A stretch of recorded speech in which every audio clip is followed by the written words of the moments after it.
और है 10। कहता है आपके पास 3 सर्कल हैं, तीनों जो हैं आपस में एक दूसरे के साथ अटैच्ड हैं। इसके अंदर एक समबाहु त्रिभुज जो है वो बनी हुई है और समबाहु त्रिभुज का जो क्षेत्रफल है वो दे रखा है आपके पास 17,320.5 सेंटीमीटर स्क्वायर। अब तुम्हें जैसा पता है कि समबाहु त्रिभुज की प्रत्येक भुजा की लंबाई क्या होती है, बराबर होती है, ठीक है। लेकिन हमारे पास जो वो साइड है वो साइड नहीं है, वो साइड हमें निकालनी है। उसके बाद वो ये कहता है, जब आपके पास साइड आ जाती है तब उसने क्या बोला हुआ है हमारे पास में, कहता है उस त्रिभुज का जो ये हिस्सा है, ठीक है। चलो एक बार पहले साइड ही निकाल लेते हैं इसको। सबसे पहले हम लोग लिखते हैं माना समबाहु त्रिभुज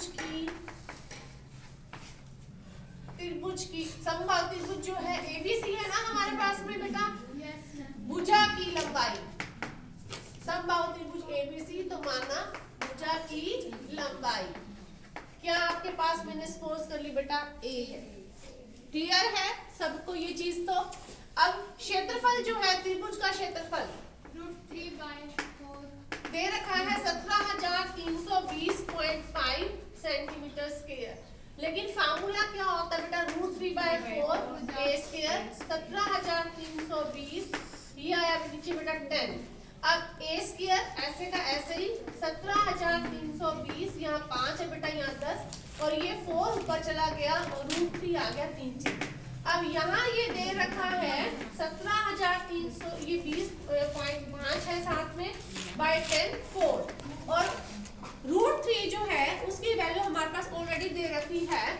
क्या है आपके पास क्वेश्चन में 1.73205 गिवन है ना हमारे पास में। तो मैंने इस पॉइंट को हटाया और यहाँ ऊपर आपके पास 5 0 चली गई। अब 17,320 ये दे रखा था 17,320, पूरा का पूरा क्वांटिटी जो है वो क्या हो जाएगी, कैंसिल आउट। अब ये भी कैंसिल आउट हो गया। आपके पास आया 4 और ये क्या आ गई 4 0। अब ए की वैल्यू आ जाएगी 4 और ये 4 0 और यहाँ पे क्या आएगा, स्क्वायर रूट आ गया आपके पास में। 4 का क्या हो जाएगा 2 और 1 0 हो जाएगी इसकी और 1 0 हो जाएगी इसकी। इसका मतलब आपके पास बेटा जो भुजा है वो क्या आ गई आपके पास में 200 सेंटीमीटर। यहाँ तक था, हमने भुजा की लंबाई निकाल ली।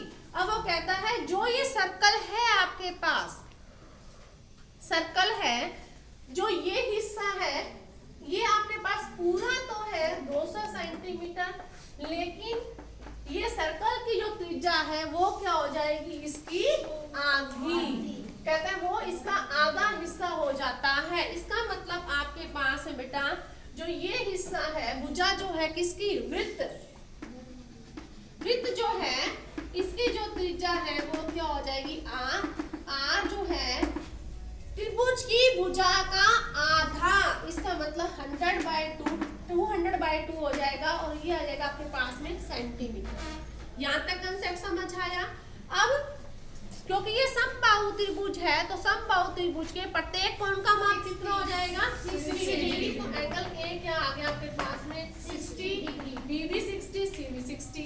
लेकिन अब ये अगर 60 है बेटा, इसका मतलब थीटा की वैल्यू क्या आ गई आपके पास में 60 डिग्री। अब त्रिज्या खंड बन गया ना ये हिस्सा हमारे पास में, ये वाला हिस्सा त्रिज्या खंड बन गया। तो त्रिज्या खंड का क्षेत्रफल, त्रिज्या खंड का क्षेत्रफल, तो फार्मूला क्या होता है पाई r स्क्वायर थीटा बाय 360 में 360।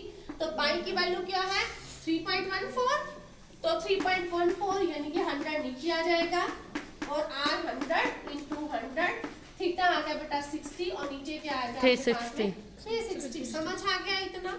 अब 100 से 100 क्या हो गया कैंसिल आउट और ये गया आपके पास में 6 पे। अब 2 3 6 हो गया और ये आ गया 1570, तो 157 और ये 00 नीचे क्या आएगा 3 और यहाँ क्या आएगा आपके पास में बेटा सेंटीमीटर स्क्वायर। लेकिन ये त्रिज्या खंड कितने हैं आपके पास में, कितने त्रिज्या खंड है आपके पास में 3। तो ये एक का निकाल दिया तो यहाँ क्या राइट करोगे 3 त्रिज्या खंडों का क्षेत्रफल। समझ गए, हाँ जी 1570 और नीचे आ जाएगा बेटा 3। तो तो ये आया आपके पास 15,700 सेंटीमीटर स्क्वायर। अब हमें निकालना था केवल इस हिस्से का क्षेत्रफल यानी कि छायांकित भाग का क्षेत्रफल। तो क्या राइट करेंगे यहाँ पे फॉर्मूले में कि छायांकित भाग का क्षेत्रफल area of A shaded region, area of A triangle में से हम लोग क्या माइनस कर रहे हैं, एरिया ऑफ ट्रायंगल एबीसी त्रिभुज के क्षेत्रफल में से बेटा हम लोग में क्या माइनस कर लिया, 3 त्रिज्या खंडों का क्षेत्रफल, area of the 3 sector of a circle आ जाएगा आपके पास त्रिज्या खंडों का क्षेत्रफल। तो ये आया आपके पास में, ये था आपके पास में 17,320.5 माइनस का आ जाएगा आपके पास बेटा 15,700, माइनस करोगे तो 1620.5 और ये क्या आ जाएगा आपके पास में सेंटीमीटर स्क्वायर। समझ गए ये चीज सारी? कंसेप्ट समझ आ गया बेटा?